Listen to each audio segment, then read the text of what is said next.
নমস্কাৰ আপোনালোক সকলোকে মোৰ ইউটিউব চেনেল আসাম এক্সাম কৰ্ণাৰলৈ স্বাগতম জনাইছোঁ। আজি আপোনালোকক ভট্টদেৱ ইউনিভাৰ্চিটি যি পিজি এডমিশ্যন আছে 2025 বৰ্ষৰ তাৰ বিষয়ে অলপ জনাম।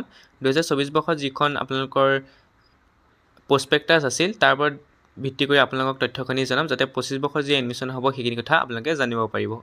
ইয়াত আপোনালোকৰ যি কোৰ্চ আছে মাষ্টাৰ ডিগ্ৰী প্ৰগ্ৰেম পঢ়িবৰ কাৰণে MA বা MSc বা MCOMৰ কাৰণে ইয়াত আপোনালোকে চাব পাৰে 2 year মাষ্টাৰ অফ আৰ্টছ আপোনালোকে 8 নম্বৰ পইণ্টটো চাব। In Assamese economics English and political science আৰ্টছৰ ক্ষেত্ৰত আছামিজ ইংলিছ ইকনমিক্স আৰু পলিটিকেল চায়েন্স আছে। তাৰপৰা MCOM কৰিব পাৰে। MSc ক্ষেত্ৰত আপোনালোকে chemistry botany geography mathematics physics statistics and zoology আপোনালোকে পঢ়িব পাৰে। ইয়াৰ কাৰণে আপোনালোকে যি এণ্ট্ৰেন্স এক্সাম আছে বড়োলেণ্ড আপোনালোকৰ ভট্টদেৱ ইউনিভাৰ্চিটি সেই এণ্ট্ৰেন্স এক্সাম দিব লাগিব অৰ্থাৎ অৱতীৰ্ণ হ'ব লাগিব। 2025 বৰ্ষৰ যেতিয়া আপোনালোকৰ অনলাইন আবেদন আৰম্ভ হ'ব বা নটিফিকেশ্যন যেতিয়া আউট হ'ব মই তেতিয়া আপোনালোকক ভালদৰে সবিস্তাৰে জনাই দিম।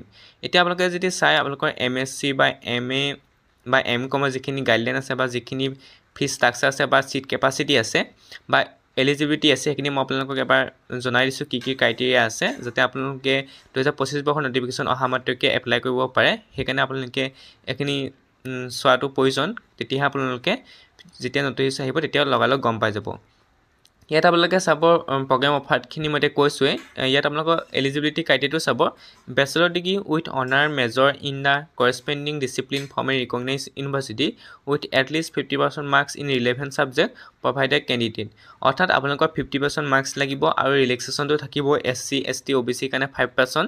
গতিকে যিসকলে 45% SC তেওঁলোকে 45 হ'লেও হ'ব আৰু জেনেৰেলৰ কাৰণে অৰ্থাৎ আনৰিজাৰ্ভৰ কাৰণে 50% মাৰ্কছ প্ৰয়োজন হ'ব।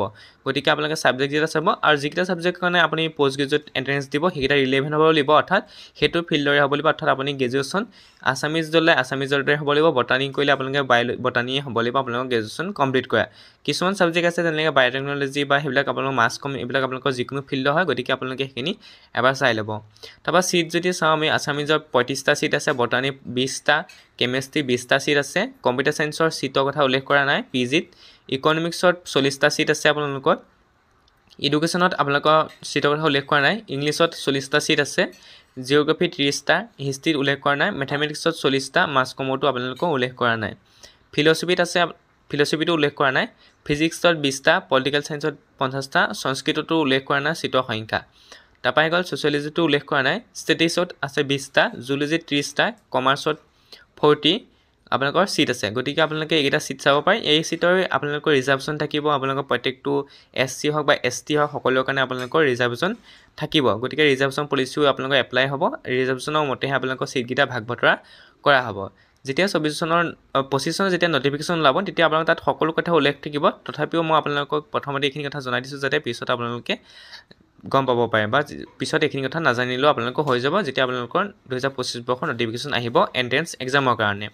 EWS চাৰ্টিফিকেটটো থাকিলে আপোনালোকে এপ্লাই কৰিব পাৰে EWS কোটাৰ কাৰণে। OBC কাৰণে NCL প্ৰয়োজন হ'ব। এইখিনি চাই ল'ব আপোনালোকৰ। তাৰপৰা ফিজ ষ্ট্ৰাকচাৰ যদি আমি চাওঁ আপোনালোকৰ MSc প্ৰথম botany chemistry geography physics zoology তাৰ কাৰণে আপোনালোকৰ 23,250 টকা, ইকনমিক্স মেথমেটিক্স আৰু ষ্টেটিক্সৰ কাৰণে 21,250 টকা। যদি ফি ৱেইভাৰ হয় অৰ্থাৎ আপোনাৰ গভৰ্ণমেণ্টৰ যি পলিচি আছে তাৰ ফি ৱেইভাৰ হ'লে তেতিয়া আপোনালোকৰ হয়তো ফিজটো কমি যাব। MA জিঅ'গ্ৰাফী ইকনমিক্স জিঅ'গ্ৰাফীৰ কাৰণে 23,250, ইকনমিক্সৰ কাৰণে 21,000, আছামিজ ইংলিছ আৰু পলিটিকেল চায়েন্সৰ কাৰণে 20,000 আৰু MCOMৰ কাৰণে 21,000 টকা। ইয়াত কৈছে ৰেজিষ্ট্ৰেশ্যন ফিজ ফৰ আদাৰ ইউনিভাৰ্চিটি ষ্টুডেণ্ট ইজ 1,000। অৰ্থাৎ আপুনি ভট্টদেৱ ইউনিভাৰ্চিটিত পঢ়ি যদি এণ্ট্ৰেন্স এক্সামটো দিয়ে তেতিয়াহ'লে আপোনালোকৰ পে'মেণ্টটো অলপ কম হ'ব। যেতিয়া আপুনি বাহিৰৰ ইউনিভাৰ্চিটিৰ পৰা আহি যদি এণ্ট্ৰেন্সটো দিয়ে তেতিয়া আপোনালোকৰ কি হ'ব পে'মেণ্টটো অলপ বেছি হ'ব অৰ্থাৎ 1,000 আপোনালোকে পে'মেণ্ট কৰিব লাগিব ৰেজিষ্ট্ৰেশ্যনৰ সময়ত। গতিকে এইখিনি আছে আপোনালোকৰ ভট্টদেৱ ইউনিভাৰ্চিটি যিখিনি MA এণ্ট্ৰেন্সৰ বা MA MSc এণ্ট্ৰেন্সৰ যিখিনি প্ৰয়োজনীয় তথ্য সেইখিনি মই আপোনালোকক জনাই দিলোঁ। যেতিয়া 2025 বৰ্ষৰ নটিফিকেশ্যন আহিব তেতিয়া মই আপোনালোকক অনলাইন এপ্লাইও দেখুৱাম লগতে তথ্যখিনিও জনাই দিম।